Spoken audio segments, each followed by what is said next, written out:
Welcome to the 21st episode of Kabbalistic Mystic, the podcast for the Western seeker. Hold. Wait a minute. So here's the deal. I don't like the name Kabbalistic Mystic. I know, it's on the icon, it's everywhere. And changing the name of the podcast right now would be probably kind of a hassle. But here's the deal. I'm not a mystic. First of all, I think self-proclaiming yourself as a mystic is problematic and in its own nature, and kind of defeats the purpose and the essence, shall we say, of the spiritual process and the ego dissolution. And the second thing, it sounds good, it's kind of cute, but is it really Kabbalistic or Kabbalist? What this podcast is really about is about seeking. And the seeking that is, the study, the information that is shared in this podcast is really revolving around the topic of Kabbalah. And the reason is that it doesn't matter really which Western tradition you will choose. If you opened the ancient book of these mystic tradition, whether it's Christianity, whether it's Islam, whether it's alchemy, whether it's the free builders, the masonry builders, whether it's occultism, so on and so forth, it doesn't matter what you open, you're always going to see a reference to the Hebrew language. And the reason is because the Hebrew language, the ancient Hebrew wisdom, predated all of them. They all emerged from that. And the reason for that is that Hebrew is not just a language.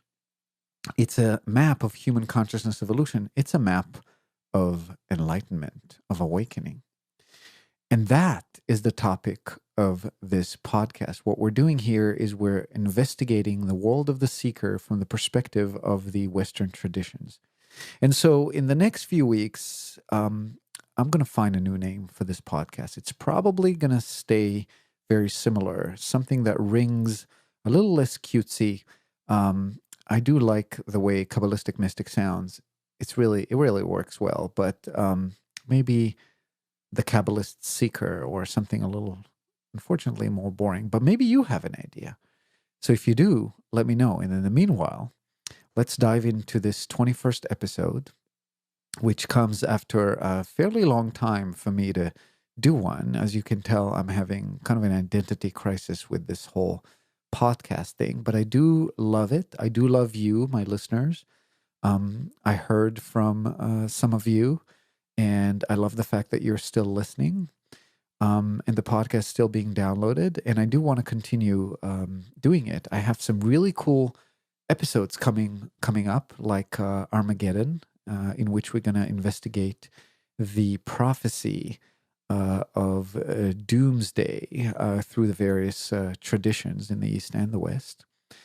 And one about alchemy 101, talk about that beautiful spiritual framework. But today, I'm just going to talk in general about who I am, why I love Hebrew so much, and kind of take this podcast on a more personalized track. Tell you a little bit about me and what I'm doing. So, topic of this episode, the Hebrew language and why it's the most amazing language in the world, I think. Let's begin.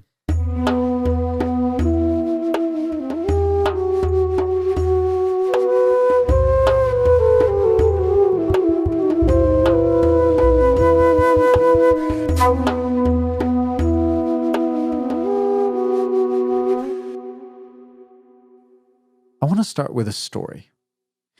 It's the story of the prodigal son. The story repeats itself in various spiritual traditions. It's really the story of the Buddha, whether metaphoric or real, we don't know.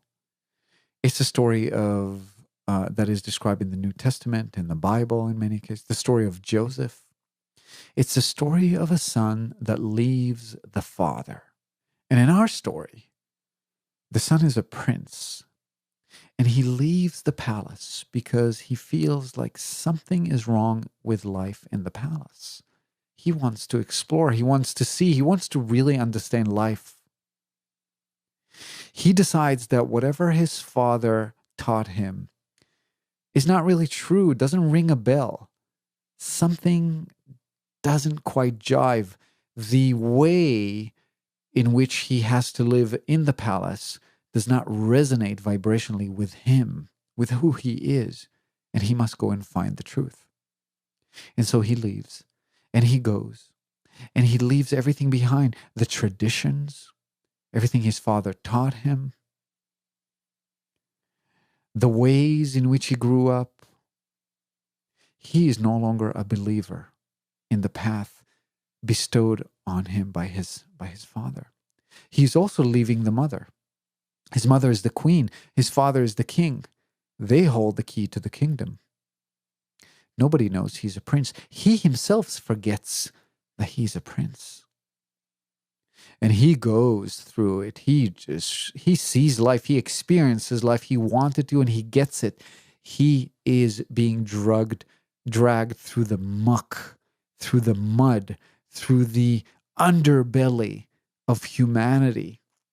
He learns that not only love exists, but also evil. That life is hard.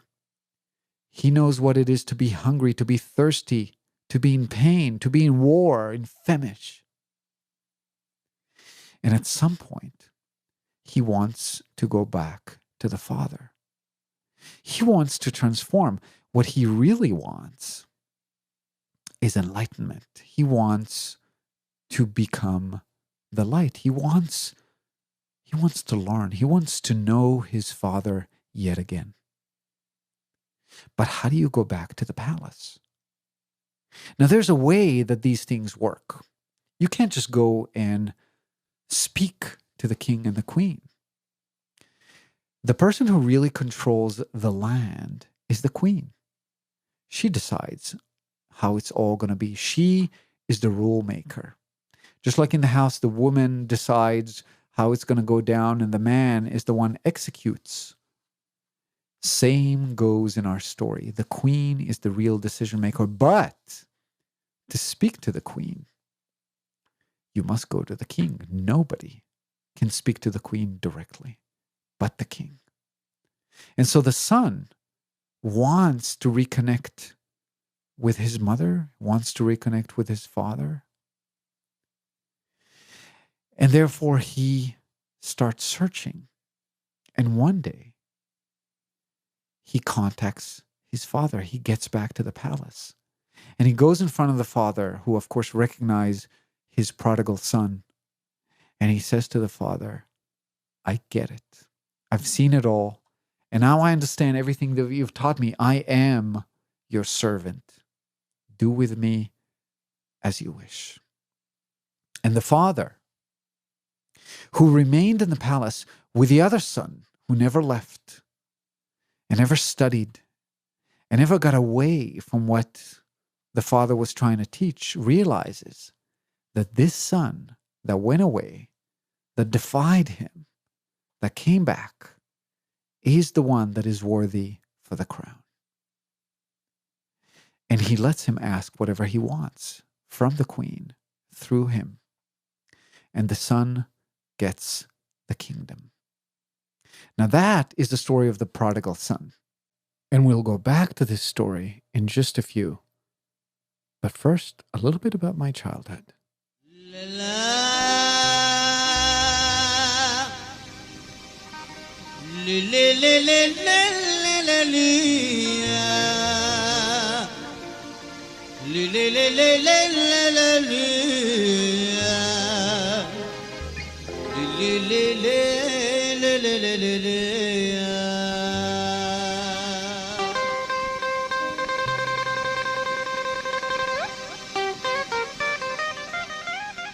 I grew up in Israel, in Jerusalem, to a set of great Orthodox parents with 3 sisters and a brother. I had a good childhood, and my parents gave us everything they could, but I couldn't quite connect with my Jewish heritage. And when I was 8 years old, I decided that there is no God. That did not go well with my family. And I found myself later in life, when I could make choices, declaring myself an atheist. That's kind of on the religious background. But I did grow up studying Hebrew, which was my native language, of course, studying the Bible. I was in a religious school, a boys only high school, in which we studied the Bible, the Talmud, the Mishnah in detail. And of course, visiting the synagogue on a daily basis. But there were a few things that I did love. And one of them was Hebrew.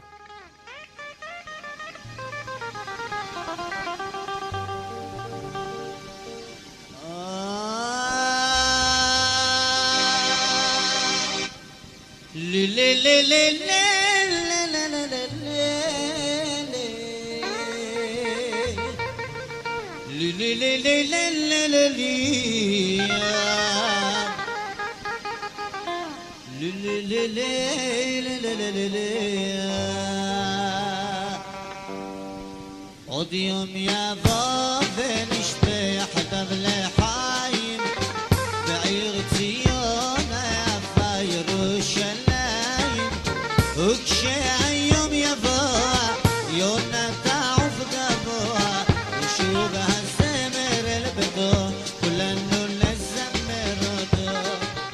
My mom was from Yemen, from a long heritage of rabbis.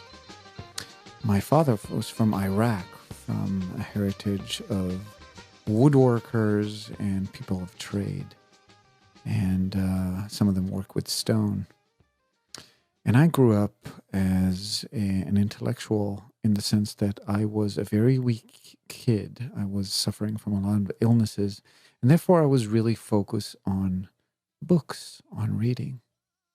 When I was 5 years old, I was jealous of my sisters who went to school. They went to the first grade. I had twin sisters and they were a year older than I was. And I was jealous because they started learning how to read. And so my mom bought me these cards and they had the Hebrew letters on them. Now, in Hebrew, we don't have vowels. Instead of vowels, we have these little tiny, how do you call those? They're called nikud in Hebrew. I guess they're just marks, signs that come underneath the letter and above the letter and in various places within the letter. They're like dots and little tiny lines, and they indicate how to pronounce the letters. So the letter Aleph, A, for example, if there's like a little line under it, it'll be pronounced A. If there's two dots under it, it'll be pronounced E. If there's one dot under it, it'll pronounce E. And so on and so forth. So these cards that my mom got me had a wheel under them. When you can turn the wheel and change through a little tiny window in the card, you would see the particular nikud, and therefore you were able to spell words and punctuate them, I guess. I don't know, lenaked otam, to put nikud on them so that the word would mean different things. And I played with these cards for days, weeks, months, and that's how I've learned how to read. So by the time I was in the first grade, I already knew how to read. And I was in love with the Hebrew letters since. I grew up reading at least a book a day, sometimes more. Just right after school, going to the library and just reading, and I always wanted to be a writer. So one of the reasons why I did not do an episode for quite a long time is because I've been spending time writing my first book. The book is in Hebrew, and I finished writing the first draft last week, and I feel a little bit of I have a little bit of time now, so I wanted to get back to this wonderful podcast. And as I said before the music, I want to talk a little bit about Hebrew. And I want to talk a little bit about why it is such an amazing language. And as I talk about it, I'm going to weave in a little bit of stories about me, about my past, and who I am, so that I can take this podcast to a more personalized track. Not just personalized for me, but personalized for us. So what I really want to do is I want to hear from you. I want to take this podcast to the level of the interaction, the people. I want to hear about your spiritual journey, about your path as a spiritual seeker, why you're interested in this podcast, in this ancient Western tradition, and to kind of go with that. So, with that said, um, yeah, let's talk about Hebrew a little bit. But first, before we do that, I want to talk about my name. So I've been doing this podcast under the name Ovadia, which is my middle name. It means a servant of God in Hebrew. The same word exists in Arabic, Abdallah, Abdel Allah. Abd means slave, or not really slave, more of a servant. El of Allah, like Allahu Akbar, God. Same thing in Hebrew, Ovad Yah. Yah means God, like in Hallelujah. Hallelujah means praise God. Ovad, just like Abd in Arabic, you can see that both words share the same root, because obviously they all evolved from Hebrew. Means servant, so servant of God. And that was my grandfather's name. And I took that as a middle name because I wanted to honor some of my grandfather's wonderful traits as a person and a woodworker. And that I did a couple of years ago. So the reason I chose to do this podcast under that name was because I had some kind of a notion that I want to sort of make that my pen name. And I had this this notion that there's two parts of me, that there's Ovadia, who's sort of like the adult, the more the teacher, the more the one who is kind of serious, the one who writes the books, and so on and so forth. And one piece of me that is called Aerez, and Aerez is my first name. And you would spell that in Hebrew, in English, that is as Aerez. And Aerez means cedar, like the tree. And Aerez in my psyche was sort of like my inner child, like the one who likes to have fun, to smoke weed on Friday night, maybe, to just chill, to have fun, to watch movies, to play ping pong. And I had this dichotomy in me between the two. Now, that dichotomy, I think, exists in all of us. It's that inner voice in us that tells us we need to do more. We need to be more serious. We need to take our life into our hands. Some people have the inner adult dictating things too much. They're putting a lot of pressure on themselves. They're sort of like living the life of the inner adult and kind of forgot their inner child. And so some of us have to work to find that inner child, and some of us have to work to find the inner adult. My wife, for example, and I talk about that on a regular basis. What do we do that's the inner child? What do we do that's the inner adult? And try to find the balance and sort of the unification between them. So I feel like I've reached a particular point of unification between the two. And I no longer feel that there's a different piece of me that I call Ovadia, that's sort of the inner adult, but rather feel that Aerez, my inner child, has grown up and now can balance between the two. At times I can play, and at times I know I need to work. And showing up and writing my book was pivotal. And I want to tell you what this book is about. And the reason I want to tell you is because it relates to our topic of discussion, Hebrew. So my book is about a teenage boy. He's about 17 years old, and he lives in Jerusalem. Now, Israel is kind of a country where if you're going to dig somewhere, you're going to find something archaeological, because the country has so much history. It's just impossible to not dig and find something. And mostly it's going to be like little coins or a piece of a particular jar or whatever, right? So this kid, he digs in his dad's backyard and he finds a chest. And in that chest, there's a book. And that book is ancient.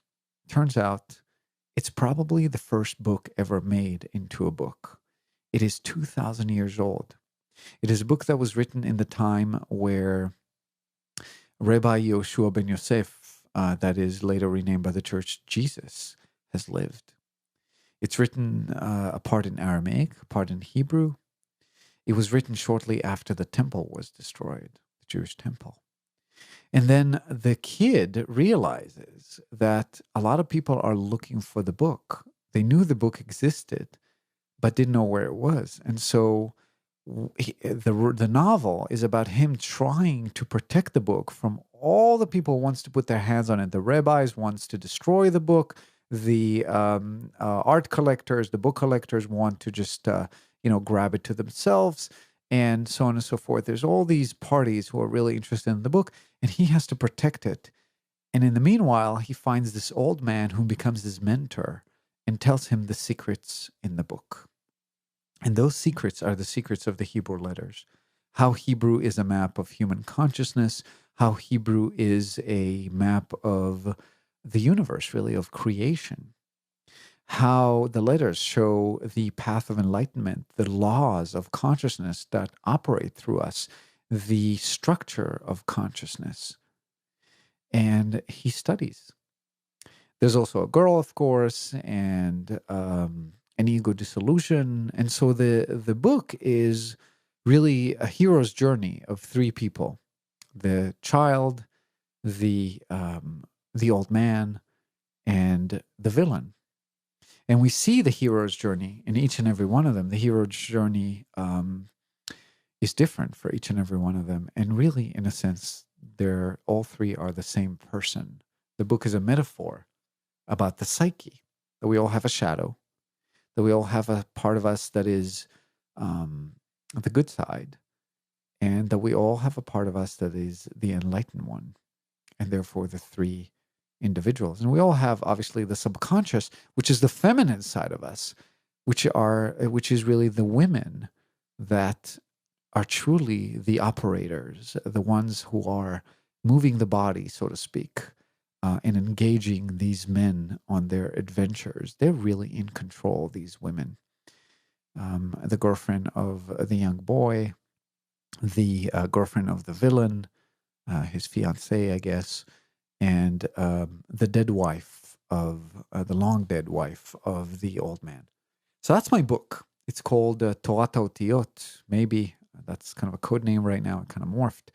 And I'm writing it in Hebrew. And I hope to publish it later this year in Israel. And I'll keep you guys posted on how it is. And then, of course, translate it, because my wife is giving me a hard time already, rightfully so, saying, really? Your first book in Hebrew? She can't read Hebrew. So I'm going to have to translate it and let you know when it exists. And I hope you find interest in it and maybe sort of get to know the Hebrew letters a little better through the story, through the book, versus through this dry kind of talking of myself, which obviously you like as well. So you get both.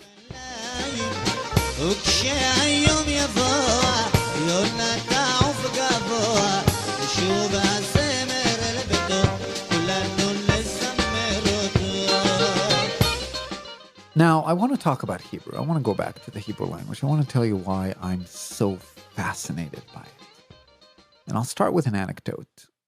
Hebrew is a language in which every word, there's a reason why this word is built this way. Every word is built from a root of 3 letters. And the root of each letter, which can be found fairly easily, permeates through various, how should we say, distortions of that word, and combinations and structures of that word. And sometimes different words share the same root, and there's a reason for that. Example. Now just listen. Adam, Adama, Dam, Adom, Dumia. Again. Adam, Adama, Dam, Adom, Dumia. And that translates to human, earth, blood, red, silence.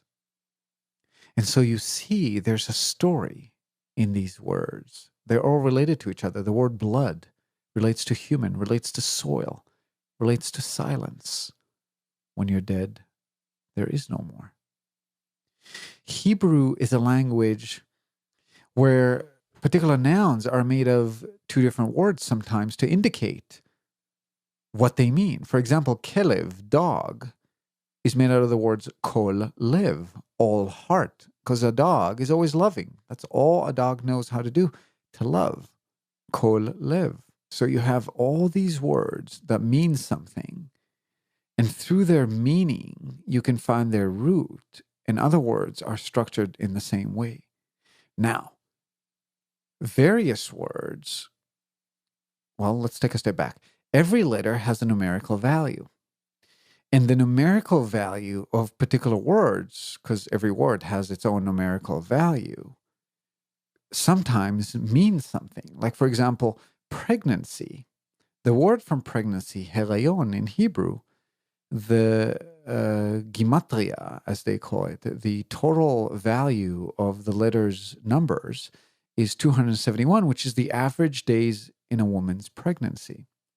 And so you have all these anecdotes and all these connections through the words that are creating various meanings and a particular level of sophistication that is related to these letters. Now, why is this important other than, what I've been calling throughout this podcast, mental masturbation?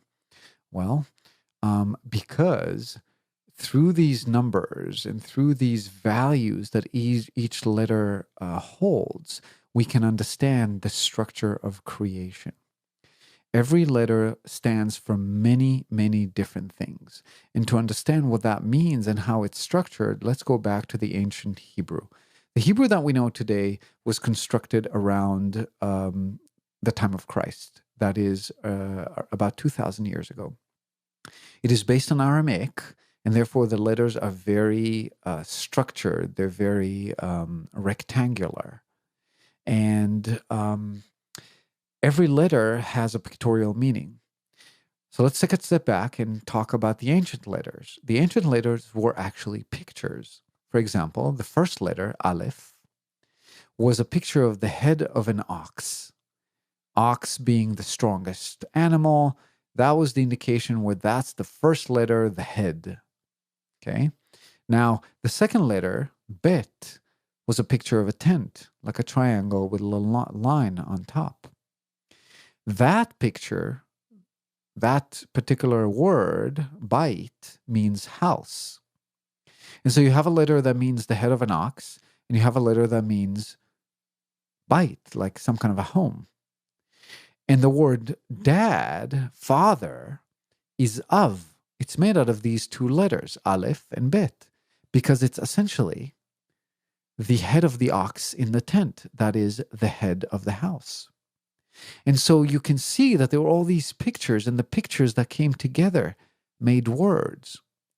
Of course, only a few people knew how to read, but they knew the meanings of the letters, and they could look at the letters and together kind of put them together and realize, oh, so what this means was that this particular individual bought or paid this amount of money to that particular person for this particular thing.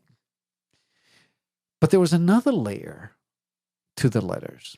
Each letter didn't just mean a particular image that had, a specific usage on a day-to-day basis, but also some kind of a spiritual meaning that was very, very relevant for the process of awakening. So we don't know where Hebrew came from. It's said that both Hebrew and Sanskrit are languages from beyond time and space. We don't really know what that means. But we do know that the letters are structured in a very specific way.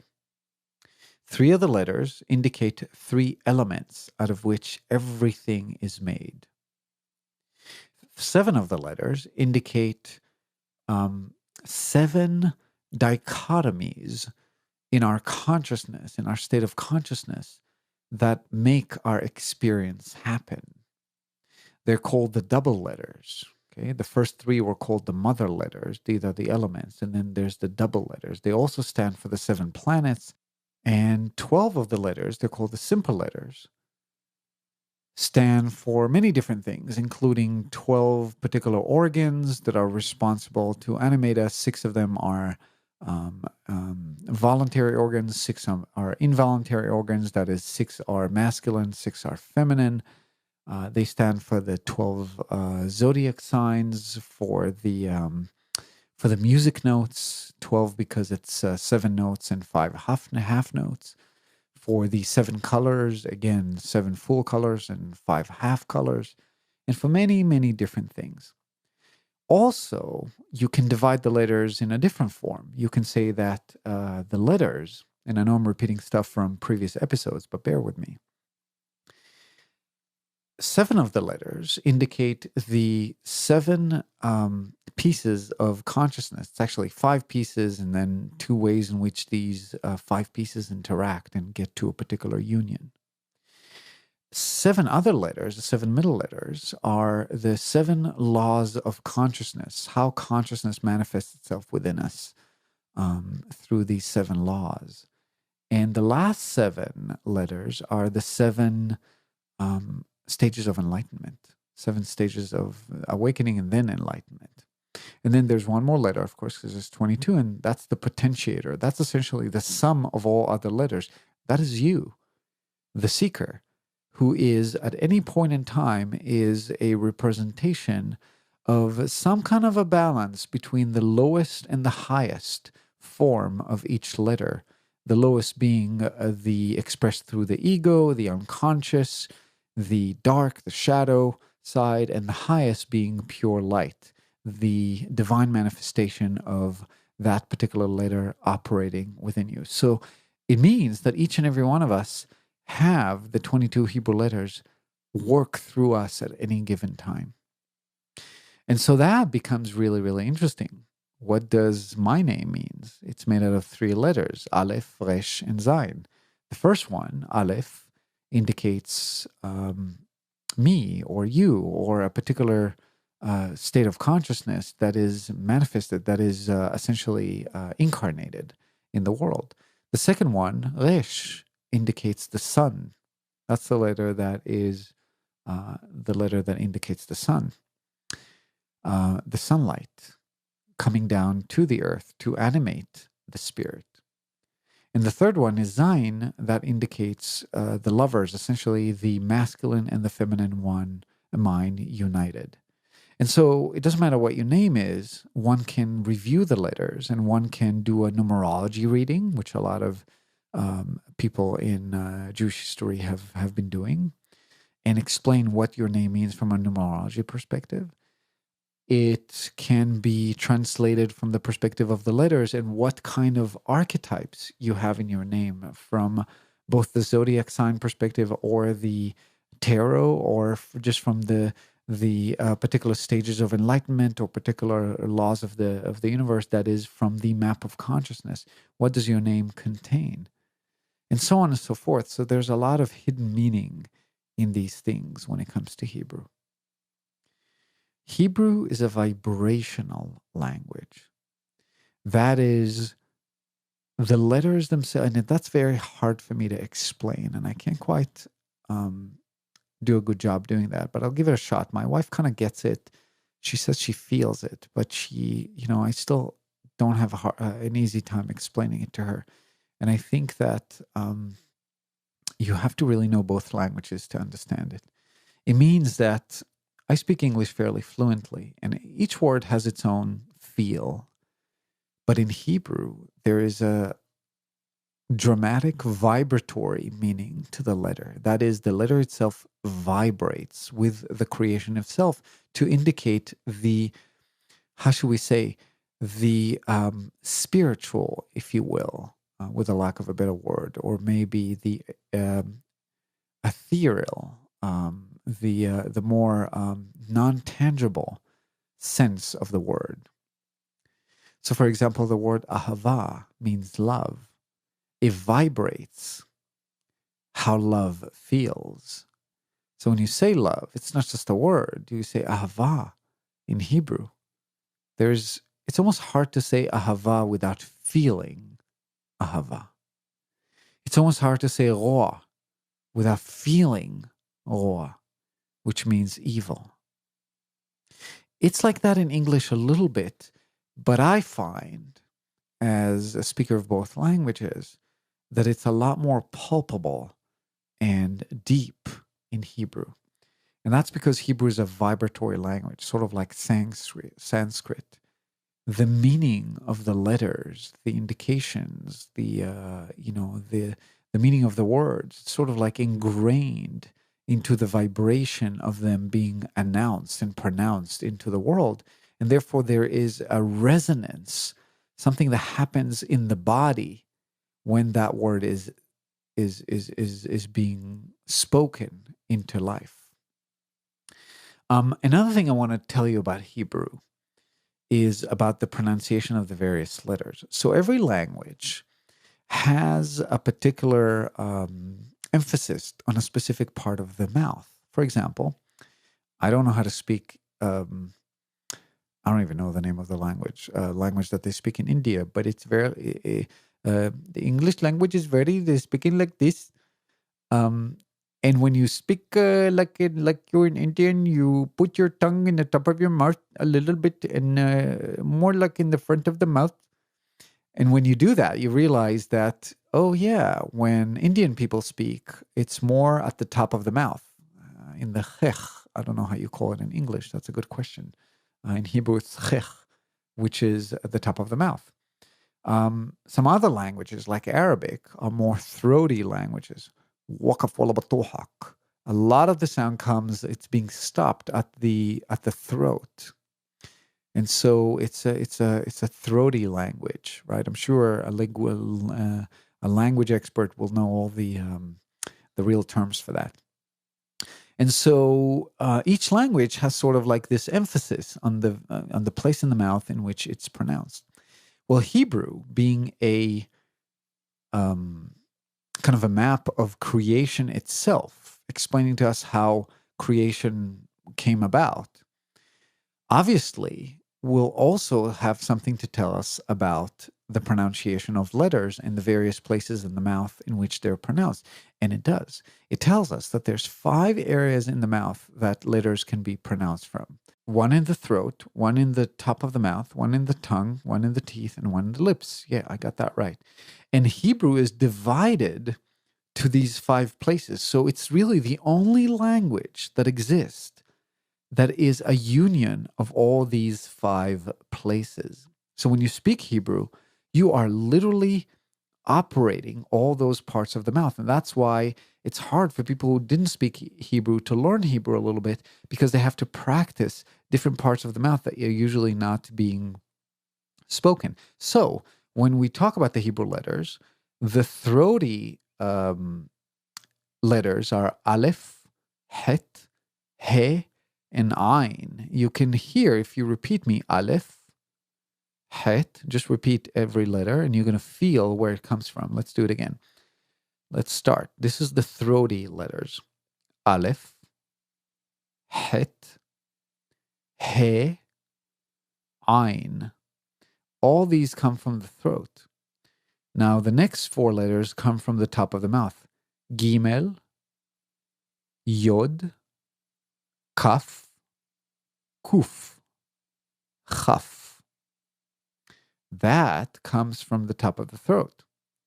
And then you have 5 letters for the tongue, which is Daled, Tet, Lamed, Nun, and Taf. And then you have the 5 letters of the teeth. Zain, Samech, Shin, Resh, Tzadik. So all these letters, you have to pass the air through the teeth in order to pronounce. And last but not least, the letters of the lips. B, Bet, Vav, Mem, and Pe or Fe.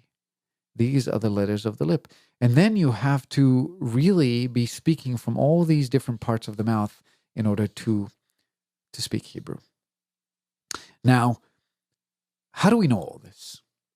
There is a book which I mentioned a few times during this podcast, and I want to talk about it again because that book is one of the most amazing books I have ever run into. It's called the Book of Formation, Sefer Yetzirah, the Book of Creation, maybe you can translate it this way. And it's only 2,000 letters, 2,000 words that is, but it's very short, but it describes how the entire universe was created metaphorically through the Hebrew letters. And it describes the tree of life. It's the only detailed description of the tree of life that exists for humanity, really. So the tree of life, it describes the tree of life as a template of creation. And it explains how the tree of life has 32 parts to it, paths, 10 spheres, and 22 lines connecting the spheres. Now, the 22 lines are the 22 Hebrew letters. The 22 Hebrew letters are the same as the 22 tarot cards, the major arcana. The 22 letters are also the same as the 10 planets, the 10 visible planets, and the 12 zodiac signs. So the 22 letters, they're just symbols. And those symbols were then transformed about 2,000 years ago from these pictorial things that we've studied, that we mentioned in the beginning of this episode, to different type of letters. And those letters are also pictorial. Okay, now what does that mean, that they're pictorial? And that is something that I can tell you firsthand as somebody who grew up in Israel, born in Jerusalem, grew up in Israel, Hebrew as a first language, reading Hebrew, reading Aramaic, studied in a religious environment, loves Hebrew. I had no idea that this is the case. So this is something that could be interesting both to English speakers and Hebrew speakers, that the letters themselves are made of a particular set of signs that together, like a puzzle, construct the letters. An example, a sign that looks like sort of like a drop of water, kind of starts from the top, gets wide, and then gets really thin again, sort of like dripping on the other side, on the side that mirrors the first side on which it enters. That letter is called Yod. It's the 10th letter. That tiny little letter is very important. It indicates the spark of consciousness. That's why it's so small. It's the spark of consciousness that the Creator has given each and every one of us. That's why this letter exists as a sign, as a symbol in every other Hebrew letter. There is no other letter that does not have a Yod in it, modified in some kind of a way. Sometimes it's super stretched, like in the letter Resh, to indicate that spark comes from the sun and descends into the earth to animate us. Sometimes there's more than one, like in the letter Tzadi, which is a combo of the letter Kaf and two Yods on top of it. Sometimes there's two, but they're opposite, like in the letter Aleph, that has a diagonal line, a parallelogram, goes through it, and then a Yod on top, a spark from the top, and a spark from the bottom. Now let's talk Hinduism and Buddhism for a second. In Hinduism and Buddhism, we talk about the energy that comes from the earth that meets the energy of the person around the coccyx, that is in the base of the spine, and that energy, that meeting place, needs to be raised to the pineal gland in order to crystallize it, in order to achieve enlightenment. And it's being raised through the heart. It's called Kundalini energy. Well, look at the letter Aleph in Hebrew. The letter Aleph has the parallelogram in it, the parallelogram in all the letters, which is really like a malben, like a long rectangle, kind of like tilted a little bit to the side. Parallelogram always means the body, the physical body, the feminine. So the letter Aleph is the physical body with the spark coming into it from the top, and another spark, another source of energy that is wider and bigger that comes from it from the bottom, from the earth. And the meeting place is in the body. Now we have to raise that Kundalini energy in order to reach enlightenment. And so it'll only make sense that we will find that pictorial meaning in one of the letters that is one of the 7 stages of enlightenment. Well, let's see. The letters for the stages of enlightenment are Ain, Tzadi, Kuf, Resh, Shin, Taf. And indeed, the middle letter, Kuf, looks like the profile of a person with a line ascending right where the eyes should be. That letter, kof in Hebrew, remember we said everything in Hebrew means something that relates to its meaning. Kof means the hole of the needle. It has been said in Eastern traditions that raising the Kundalini energy, it's like passing an elephant through the needle, through the hole of a needle. Passing an elephant through the hole of a needle. And so we know that the Western methodologies were also impacted by the East. Jesus, for example, is known to travel to India and come back. And so maybe, just maybe, the letter Kuf was named because of that anecdote. Maybe not. But there you have one of the letters of the stages of enlightenment that is pictorially marked with those symbols. So it's really a yod that is stretched down but is curved back in. So it's sort of like a kaf, which looks like a horseshoe. But that kaf is kind of cut, and the energy just shoots up into where the eyes are. Let's look at another letter within the 7 letters of stages of enlightenment, the letter tzadi. The letter tzadi is the letter kaf, which I keep mentioning, the horseshoe type of thing lying on its side, with 2 yods on top of it. What is that meaning? Well, the meaning of that, the letter kaf means the cycle of life. It's a letter that indicates that the sun energy goes into the body. So the letter kaf looks like a big yod that enters into a parallelogram. Okay? Now, it enters into it right at the edge, and it creates that, kind of like a horseshoe type of look to it. And the indication is of that letter, the meaning of that, it's one of the laws of consciousness, and the law is that it really means that the sun energy descends into everybody. It doesn't matter what you do, if you are a spiritual seeker, if you're not a spiritual seeker, if you are in the shadow, if you're in the light, it does not matter. The light descends into you, and it is a part of who you are. Kaf in Hebrew means the palm of the hand. That is the container in which things are held. The body is that container. What does the container contain? It contains the solar energy, the animating energy that comes from the sun. That's the letter kaf. It shows you how the body works.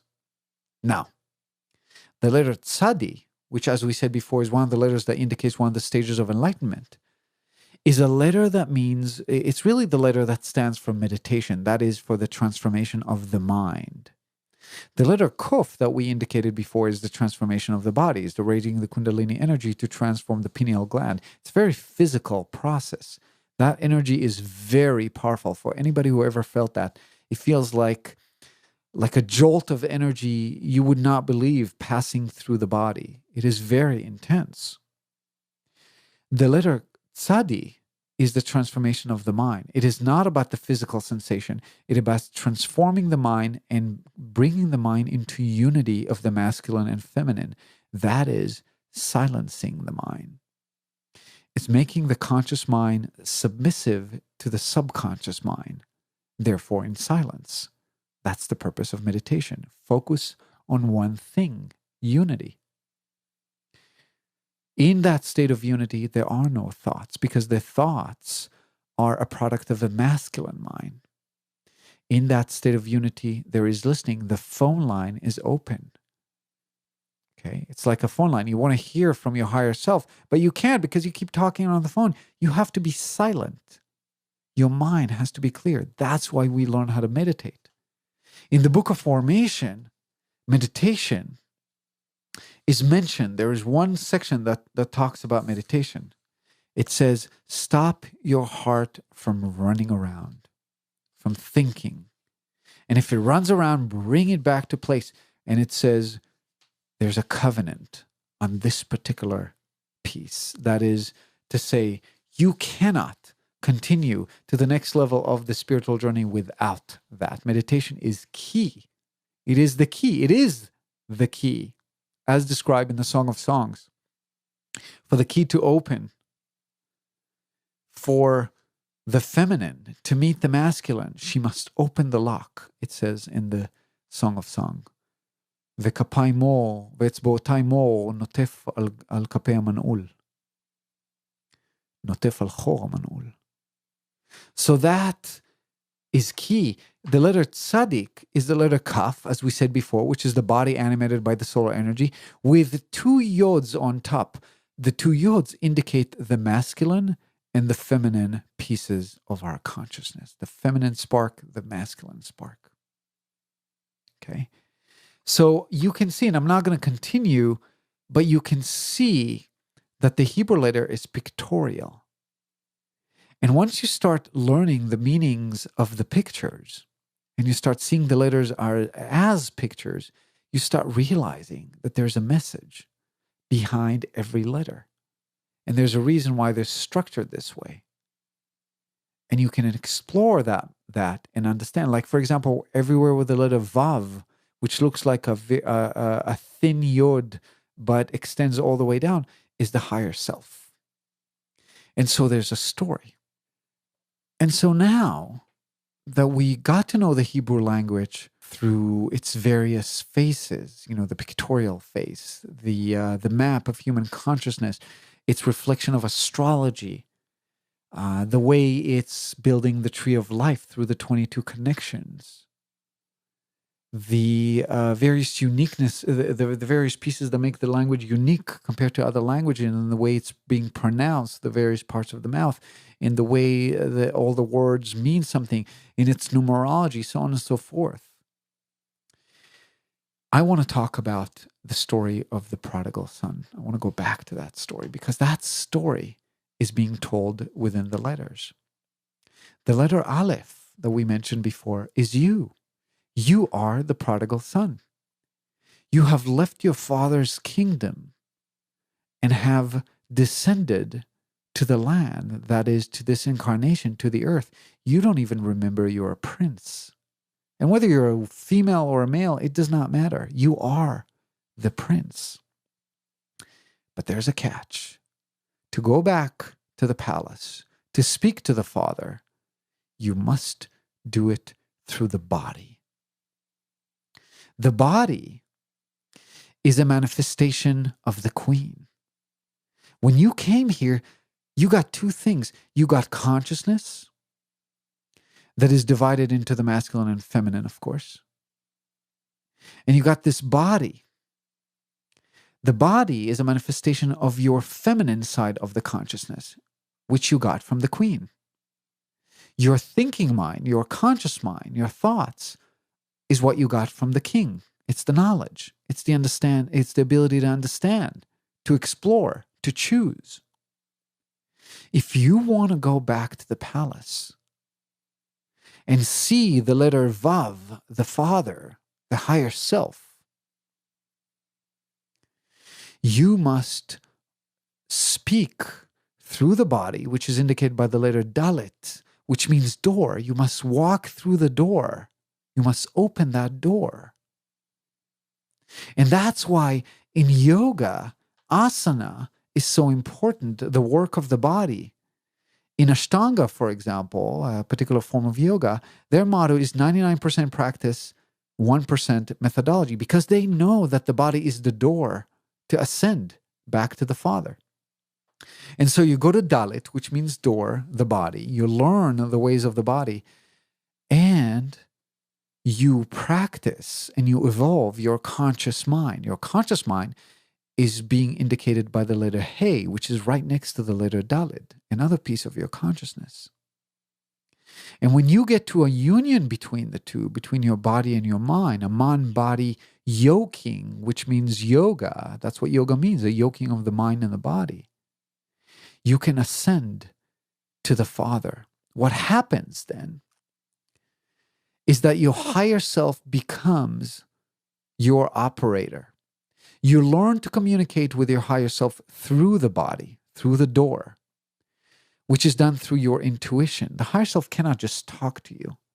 You must learn to evolve your intuition. You must learn to detect, to really feel your intuition and to listen to your higher self. This is why we say when we pray to a masculine entity. Notice, both in Christianity and in Hebrew, God in itself has a masculine quality to it, not because just because these religions are patriarchal in nature. They are, it's true, and that needs to change. But because it came from somewhere.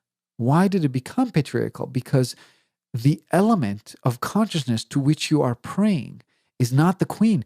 Remember, the prince cannot talk to the queen. The queen is Mother Nature. There is no talking to her. She just does what she does. You can talk to Mother Nature all you want. Gravity will still be there. You can talk to Mother Nature all you want. Death will come. Even Jesus died, right? Even Moses dies. Abraham dies. Even Muhammad dies. They all died. The Buddha died. There is no changing the laws of the queen. Nobody talks to the queen. There's only one person who can tell her what to do. That is your father, the king, the higher self. You want something different. You want immortality. You want to defy the laws of nature. Two things. First of all, it will not happen within the incarnation, because then you will infringe on the knowledge, on the choice of other people, of free will, of their free will. You'll infringe on their free will, because the second somebody sees a miracle, there is no more question. So it will happen, but it'll happen in the other life, in time-space, where you have no body. Second, if you want mortality, you have to ask from your higher self. You have to earn it. You have to go back to the palace. You have to live your journey. You have a reason why you came here. You cannot go back to the palace until you've made your ascend back. And making that ascend is being done by living your journey to its fullest. You have a purpose. Find out what that purpose is. Live it. When you learn to connect with your higher self by operating on the body, and then you really truly embody and understand the laws of nature, Mother Nature, indicated by the letter Gimel.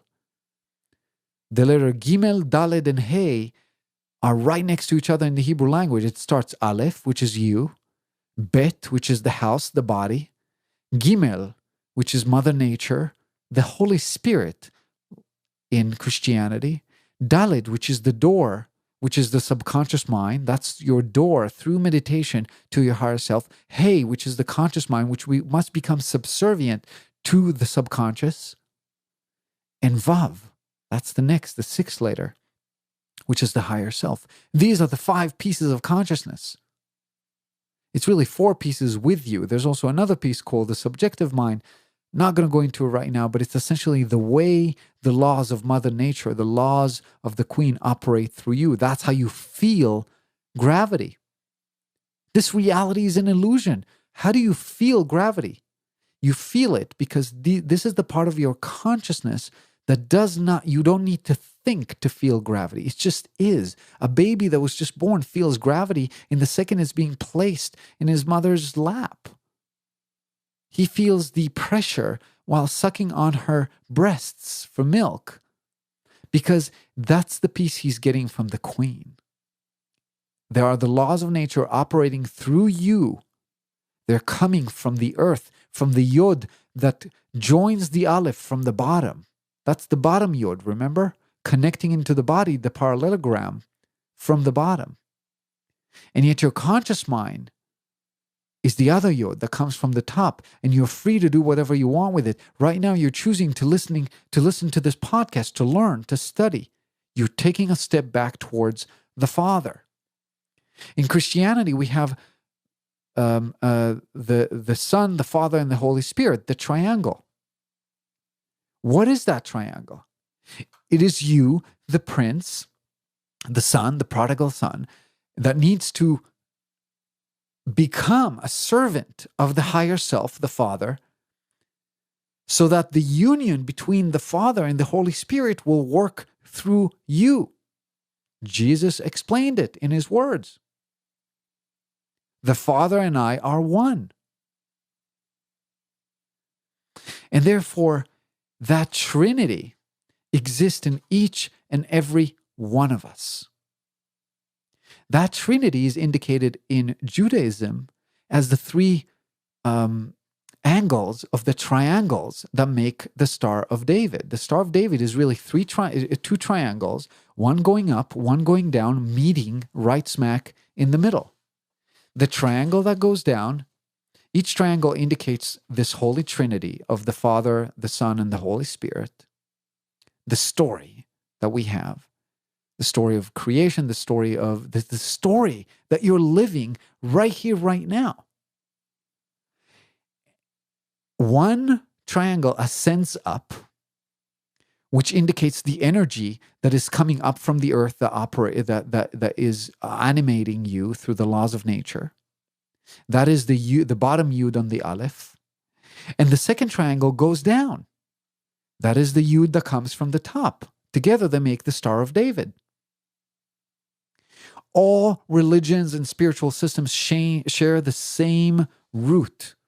The story of the prodigal son, which is you, which is me, which is all of us. And our purpose is to become subservient to a higher self.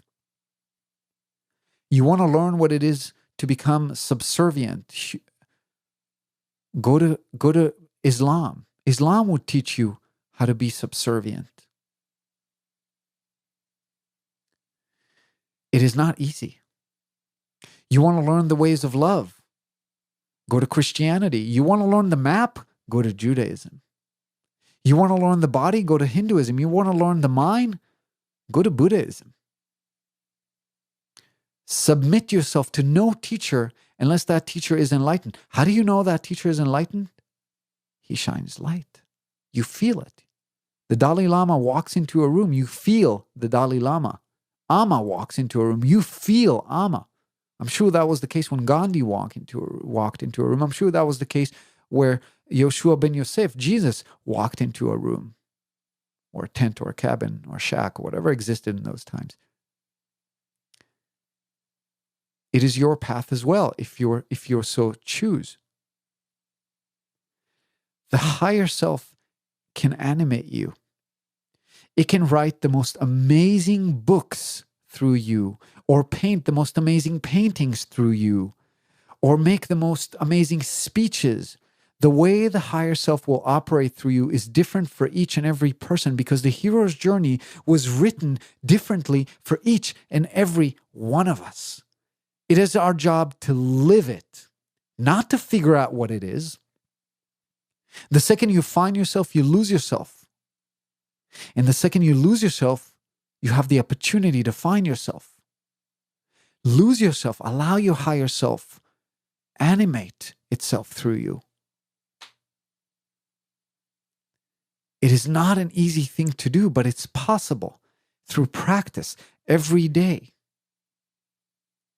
And so we'll talk about some of these methods in some other episodes of how to become subservient to the higher self.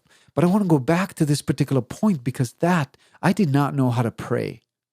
I had all these connotations for prayers through my childhood. Oh my God, I'm this person now. I became this religious person. No, I'm not religious. I'm spiritual. And I had an issue with the fact that God is the masculine. But God is your God. We all have a God. In Hebrew, Adonai means my Lord. My Lord is your higher self. We all have a higher self. And it is our higher self. And it's not a she, it's a he, because it's the Father, is aware of everything that is happening to you in this moment. And if you ask him, he will give. Ask him for something that is all about what's good and right. He will give it to you. You'll have to work for it. He'll test you, which is indicated by the letter Samech, which is the law of verification, which means that every step you take on your spiritual journey is being tested. You're being tested to see if you've learned the lesson. But he will give it to you because the Father is the ultimate chesed, which is on the tree of life. The indication is that he wants to give you everything you want. He wants to give you the kingdom. asking for something that is good, that is about love, about serving others, you will receive it. Find the altruistic peace in your own psyche, in your own what you want to do, your talent, your passion. Ask him to say, I came here for a reason. I am your servant. Make something out of me. Help me express you in this world through me. Work through purification of your motive through selflessness. Work through towards your self-development through knowledge, through self-knowledge. And work towards your own self-mastery in whatever you want to do. Maybe it's the best movie. Not necessarily the best, an amazing movie. We are all artists. Every one of us is an artist, period. What is art? Art is the unification of the masculine and feminine expression. When you see a piece of art and you have no idea, but it just made your heart sing, that is because it was a perfect union of the masculine and the feminine.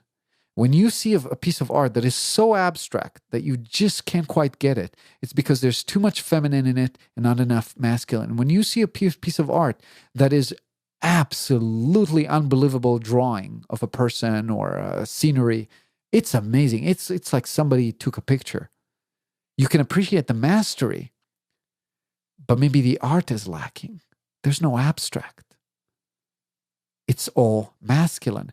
Art is the process of becoming an artist is the thriving towards the unification of the masculine and feminine as expressed, not through our mind, but through our body. Whether you're holding the paintbrush or whether you're holding the pen or whether you're singing, through our body, we're doing something in action while operating the conscious mind and using it as a tool in order to do a better job. Your high self wants to express itself through you, through your art. And we all have an art. We haven't discovered it yet. Maybe you're a comedian. Maybe you are maybe you're a person who wants to work on cars and make them, but it's something new, something, you are a co-creator. You have to create something new and exciting in the world that nobody else creates. My wife, for example, I want to talk about what she creates. My wife's a painter, an artist. She used to be a yoga teacher. She used to even settle bond trades on Wall Street. She's done many things in her life. She had many different lives, but she's coming to a point in her life where she's synthesizing all these skills into one thing. And she's doing talisman paintings. She is doing commission paintings for people in which she studies their consciousness. She listens to their music. She reads their books. She interviews them. She learns what symbols they like. And she makes a painting of their consciousness. An abstract painting of sort, sometimes less abstract, that is a reflection of their psyche. That is her unique art. She found something that is an expression of her that only she can do. Yeah, maybe there's other artists who do that, but not quite the way she does it. And she expressed that through her art. Me, I am writing my book. And I know that I'm the only person on the face of the planet that can write a book about a teenager boy in Jerusalem who finds a book about the Hebrew letters and studies that book. Why? Because that's what I'm passionate about. What is yours? What are you passionate about? What is stopping you from going back and getting the kingdom? For me, it was fear. A writer doesn't make enough money. And so I went and became this corporate guy. Oh, I worked for corporate. I made a lot of money. And I was miserable. And I stepped over people and I threw them under the bus. And I was an asshole and I was a hatchet man. And I wanted the bigger title and the bigger salary. And I was unhappy. And now I'm happy because I do my craft. And when I sit down and when I write, it is not me who is writing. It is my higher self who is communicating this story through my subconscious, through my body, that is, through my hand into paper. And I'll write a scene and I'll be like, oh, I guess that's happening now. Didn't see that coming. Yes, I have the skeleton of the story in my head. It's as an idea that was just like a flashlight that just came to me, which is also described in the tree of life. The tree of life is in the structure of a lightning.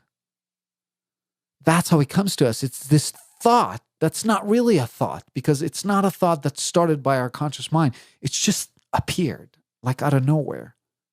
And I write it, and it's being colored by my personality, and therefore it is my story.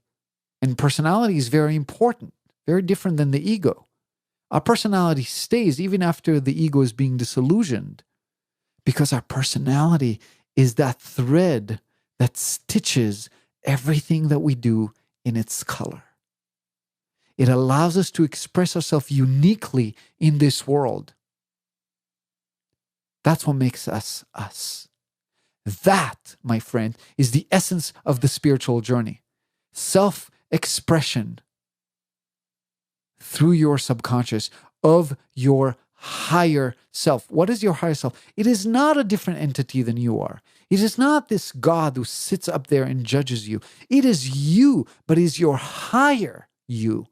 It is the you that is all good and is all creative and is all powerful and is all graceful and is all brave and is all victorious. It is the you that is light itself, shining through whatever you choose to create. It is you that chose. The choice is yours in every moment. That's the power of the journey. When the prodigal son, the fool in tarot, has descended to the earth, it was given one thing that even the father cannot take from him, even the queen, the laws of nature, cannot take away from him. Free will. You can force somebody to do something by pointing a gun to their head, sometimes, but you cannot make them want it. Free will. We have the choice to choose in any given moment what to do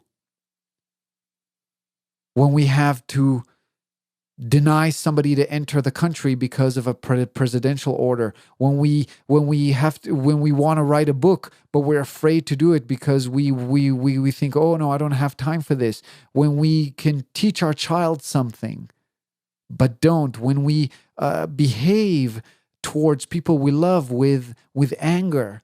We have a choice in every moment. Every second. We live our life through choices. That is our free will. But the path is only one. And we either miss it, which in Hebrew is chet leachti, translated sin, or we don't miss it. Ask the higher self for everything that is good, you shall receive. Ask the higher self for something that is created by the motive of the ego, something that is serving only the ego, and he might give it to you because you have free will. In fact, most likely you will get it. But it'll come with a very important and sometimes painful lesson. The choice of what you ask, of what you pray for, is all yours. Joel Goldfield, I believe, hopefully I'm not butchering his name. If I am, I'll put it on my show notes. In his book, The Art of Meditation, says, when you pray, pray for nothing. Just say, I'm your humble servant. Do with me as you will. Because you don't know what to pray for. What are you going to pray for? For more money? For more food? For a good job? For health? We all have our journey. You don't know your path. Maybe your path is to be sick so you can learn a particular lesson. And by asking to be healthy, that is defeating the purpose of that particular disease. And maybe when you learn that, which the disease had something to teach you, when you learn that lesson, maybe then it'll go away. I know that was the case for me. I was a very sick person. I grew up sick. And every disease and hardship that I had evaporated, like was never there. When I've learned the lesson that that particular ailment, dis-ease, expressed through the body, through the subconscious, which is the letter Dalet, through the door, had to teach me. And so I leave you, each and every one of you, the prodigal sons, in a feminine or a masculine body, with a prayer today. May each and every one of you get to serve your purpose on the face of this planet.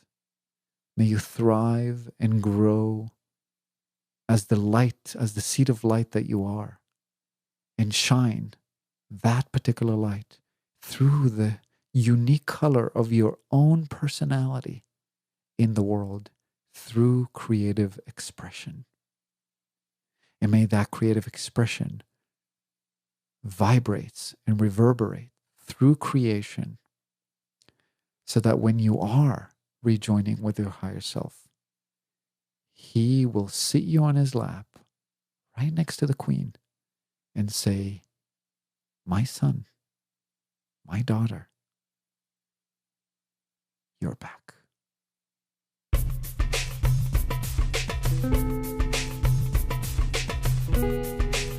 This concludes the 21st episode of Kabbalistic Mystic.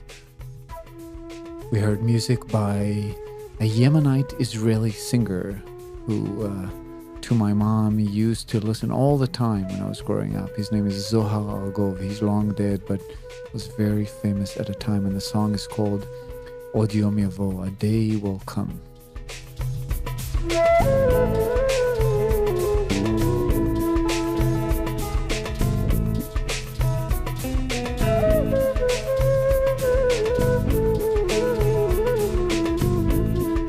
From Spokane, Washington, I'm your host, Aerez, Batat, wishing you love in every moment.